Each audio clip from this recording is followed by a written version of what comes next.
So let me talk about some tips for composing different shots. First, with narrative. Narrative is very interesting because as a cinematographer, you're going to be working with the director to kind of figure out generally how you want to compose a shot and how you want to tell a story.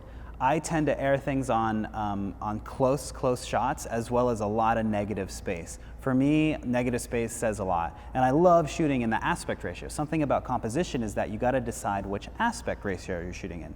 There's 16:9, there's 2:3:5, there's 1:8:5, there's 4:3 if you really want to get old school and go do that box. But within the composition that you're going to be shooting, you have to decide what your aspect ratio is going to be, how you're going to position people left or right. Something to think about in movies would say the movie Hulk.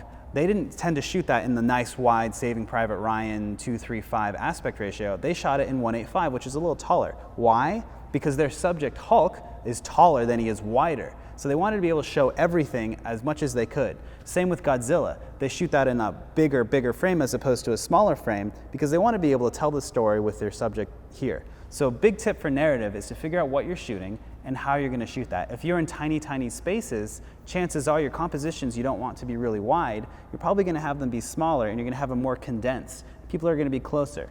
If you're shooting a movie about someone who's all by themselves and they're walking on a road trip, you're probably going to want to shoot with lots of wide lenses, right? Because then they're going to be alone, they're going to be small in frame, and they're really going to be speaking to what the movie's about.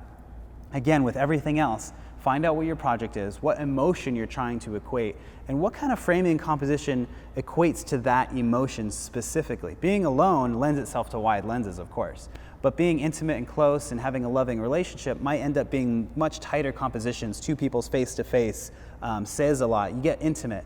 So those are, I think, the best tips for narrative is to find out what you're trying to say and translate a word or a phrase of what you're trying to say into how that's expressed through a shot or through a composition. That added with maybe some movement, which we can talk about later, will really come out. And then you add in the lighting and you got a really awesome movie, all based off of what your composition is going to start with.